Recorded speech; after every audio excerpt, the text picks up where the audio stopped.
యేసు క్రీస్తు నామములో హృదయపూర్వక వందనాలండి.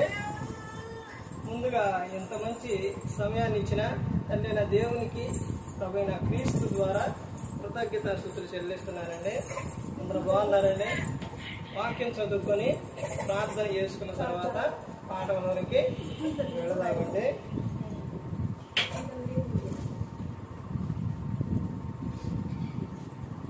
మార్క్ గారు రాసిన సువార్త 10వ అధ్యాయం 13వ వచనం.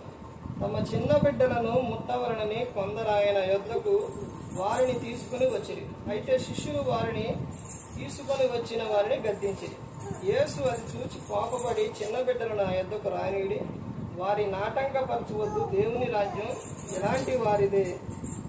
చిన్న బిడ్డ వలె దేవుని రాజ్యం అంగీకరింపినవాడు అందులో ఎంత మాత్రమో ప్రవేశింపడని మీతో నిశ్చయముగా చెప్పుతున్నానని చెప్పి ఆ బిడ్డలను ఎత్తి కౌగిలించుకొని వారి మీద చేతులు వేసి ఆశీర్వదించును. ప్రార్థన చేసుకున్నామని. పరలోకమందున్న మా తండ్రి, పరిశుద్ధ ప్రేమగల తండ్రి, గొప్ప తండ్రి, యెహోవా తండ్రి, మీ ప్రియకుమారుడు యేసు క్రీస్తు ప్రభువు ద్వారా కృతజ్ఞతాస్తుతులు చెల్లిస్తున్నాం నాయన. ఈ రాత్రి వేళ మా అందరితో మాట్లాడమని మా ప్రభువైన యేసుక్రీస్తు నామమున వేడుకుంటున్నాం తండ్రి. ఆమేన్. ప్రభువైన యేసుక్రీస్తు నామములో హృదయపూర్వక వందనాలండి.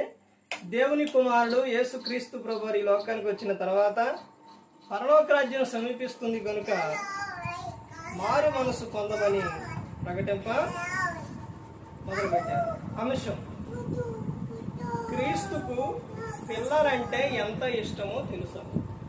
క్రీస్తుకు పిల్లలంటే ఎంత ఇష్టమో తెలుసా? యేసుక్రీస్తు ప్రభువారికి చిన్న పిల్లలంటే చాలా ఇష్టం. అంటే చిన్న పిల్లలంటే ఆయనకు చాలా ఇష్టం. యేసుక్రీస్తు ప్రభువారికి యేసుక్రీస్తు ప్రభువారు శిష్యులను ఎందుకు గద్దించారు అని అంటే పిల్లలంటే యేసుక్రీస్తు ప్రభువారికి చాలా ఇష్టం. మరి ఎందుకు గద్దించారు అని మనం గ్రంథంలో చూస్తే, తమ చిన్న బిడ్డలను ముట్టవలనని కొందరు ఆయన యొద్దకు వారిని తీసుకొని వచ్చిరి. అయితే శిష్యులు వారిని తీసుకొని వచ్చిన వారిని గద్దించారు. ఇప్పుడు యేసుక్రీస్తు ప్రభువారు చిన్నపిల్లలను ముట్టవలనని అక్కడ ఉన్నవారు ఏం చేశారంటే క్రీస్తు యొద్దకు తమ పిల్లలను తీసుకొచ్చారు. తీసుకొచ్చిన వారిని శిష్యులు ఏం చేశారు? శిష్యులు ఆటంకపరచడం వలన జరిగిన విషయం ఏంటంటే, ఆటంకపరిచేసరికి యేసుక్రీస్తు ప్రభువారు శిష్యులను గద్దించారు. ఎందుకు గద్దించారంటే కింద చెబుతున్న విషయం: యేసు అది చూచి కోపపడి, చిన్న బిడ్డలను నా యొద్దకు రానియుడి, వారిని ఆటంకపరచవద్దు, దేవుని రాజ్యం ఎలాంటి వారిదే. దేవుని రాజ్యం ఎవరిదే అంటే ఎలాంటి వారిదే. ఇప్పుడు ఈ పిల్లల విషయాల్లో పిల్లల్లో ద్వేషం ఉండదు, అసూయ ఉండదు, కక్ష ఉండదు, భేదం ఉండదు, ఏది ఉండదు. అందుకని ఎలాంటి పిల్లల మనసు కలిగి ఉండాలి.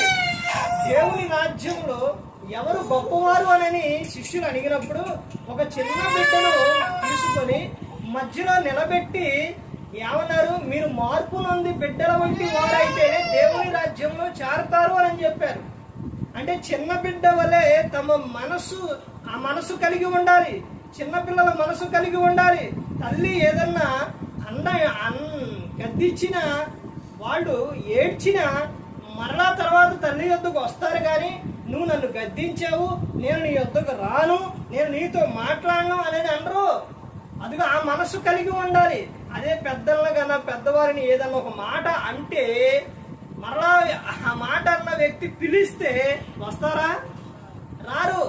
ఏంటంటే ఆ మాట అన్నో నేను ఎందుకు రావాలి, నీతో ఎందుకు మాట్లాడాలని అని అంటారు. కానీ చిన్న బిడ్డల్లో ఆ మనస్సు, పగబెట్టుకునే మనసు అనేది ఉండదు. ఆ మనసు మంచి మనసు, క్రీస్తు మనసు. ఇదిగో ఆ చిన్న పిల్లలను మీరు ఆటంకపరచొద్దు, నా యొద్దకు రానియండి, దేవుని రాజ్యం ఇలాంటి వారిదేనని యేసుక్రీస్తు ప్రభువు చెప్పి ఉన్నారు. దేవుని రాజ్యం అలాంటి వారిదే. అసలు చిన్నపిల్లలకు చూడండి, మనం నేర్పే విషయాలు ప్రతి ఒక్కటి కూడా మనసులో పెట్టుకుంటారు. ఇప్పుడు అక్షయ ఉంది, వాళ్ళ అమ్మ వీడియో పెట్టడం ఇవన్నీ చూడడం వలన ఆ అక్షయ కూడా ఏం చేస్తుంది, లెగిసి వచ్చి వీడియో పెడుతుంది. అంటే తల్లి ఏదైతే చేస్తుందో ఆ కుమార్తె కూడా అదే చేస్తుంది. యేసుక్రీస్తు ప్రభువారు గ్రంథంలో చెప్పారు, యోహాను సువార్త 5:19, యేసు వారికి ఇట్లని ప్రత్యుత్తరం ఇచ్చును, ఏమని? తండ్రి ఏది చేయట కుమారుడు చూచునో అదే గాని తనంతట తాను ఏది చేయడు అని యేసుక్రీస్తు ప్రభువారు చెప్పి ఉన్నారు. అదే విధంగా మనం ఏదైతే చేస్తున్నామో పిల్లలు కూడా అదే చేస్తారు. ఇప్పుడు అక్కడ యేసుక్రీస్తు ప్రభువారి యొద్దకు ఎందుకు తీసుకొచ్చారు? అక్కడ ఉన్నవారు పెద్ద వాళ్ళందరూ కూడా ఎందుకు తీసుకొచ్చారండి? వారిని ముట్టవలెనని.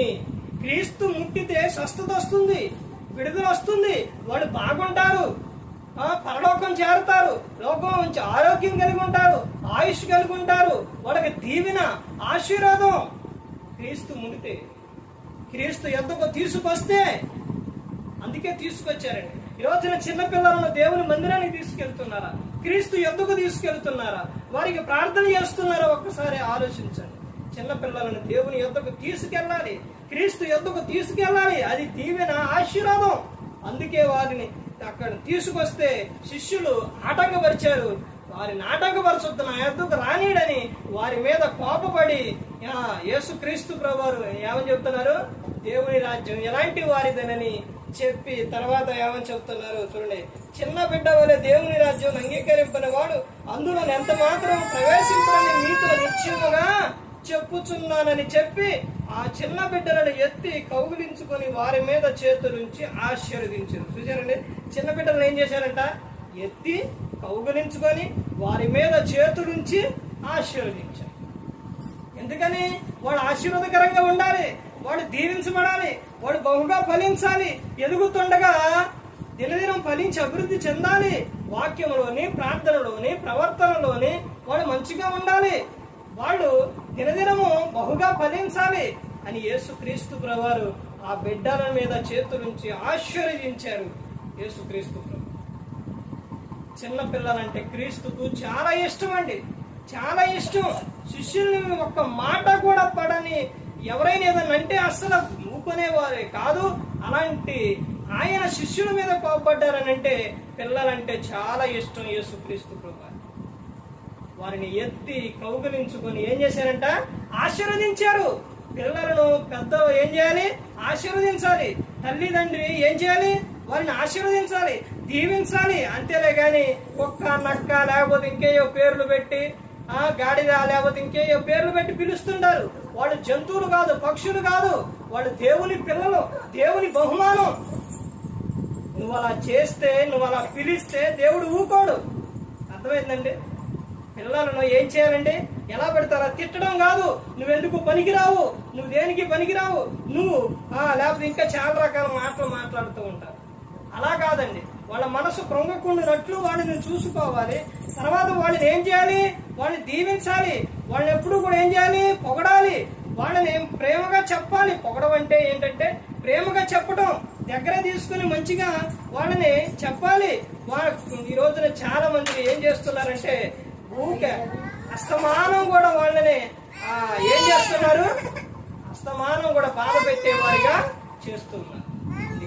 ప్రతి ఒక్కరు గమనించుకోవాలి, ప్రతి ఒక్కరు కూడా తెలుసుకోవాల్సిన విషయం ఏంటంటే క్రీస్తుకు పిల్లలంటే చాలా ఇష్టం, చాలా ఇష్టం అండి. అందుకని పిల్లల్ని ఎలా పడతారా మాట్లాడటం కానీ, ఎలా పడతారా చూడటం కానీ, ఎలా పడతారా అనటం కానీ అలాంటి చేయమాకండి. వాళ్ళు ఎప్పుడు కూడా ఏం చేయాలి?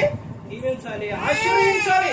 నువ్వు బాగుండాలి అమ్మా, నువ్వు బాగుండాలి, నువ్వు మంచిగా ఉండాలి, దేవుల్లో ఉండాలి, ఇదిగో వందనాలు చెప్పు, ఇదిగో ప్రార్థనకు వెళ్ళు, నువ్వు బహుగా ఫలిస్తావు అని చిన్న వయసులో నుంచి వారికి చెప్పుకోవాలి, నేర్పుకోవాలి. అంతేలే కానీ బూతులు మాట్లాడటం, కొట్టడం, తిట్టడం లేకపోతే ఎలా పడతారా చేస్తే వాళ్ళ మనసు కృంగిపోతుంది. వాళ్ళు ఏమైపోతారు? ఇదైపోతారు. అందుకని వాళ్ళు బాగుండాలి, బహుగా ఫలించాలని యేసుక్రీస్తు ప్రభువారు వారిని ఆశీర్వదించారు. అందుకని ప్రతి ఒక్కరు గమనించుకోవాలి. లోకంలో ప్రతి ఒక్కరూ కూడా అందరూ కూడా బాగుండాలని, అందరూ పరలోకం చేరాలని ప్రతి ఒక్కరూ కూడా యేసుక్రీస్తు ప్రభువారు ఈ లోకానికి వచ్చి మనందరి కోసం శిలువలో తన ప్రాణాన్ని పెట్టి ఉన్నారు. మరి ఈ విధంగా నిలబెట్టి మాట్లాడించిన తండ్రి దేవునికి కృతజ్ఞతాస్తుతులు చెల్లిస్తూ ఇంతవరకు శ్రద్ధగా ఉన్న మీకు ప్రభు పెట్టిన హృదయపూర్వకంగా చెల్లిస్తూ ఈ మాటలు ముగిస్తున్న అందరికీ వందనాలు.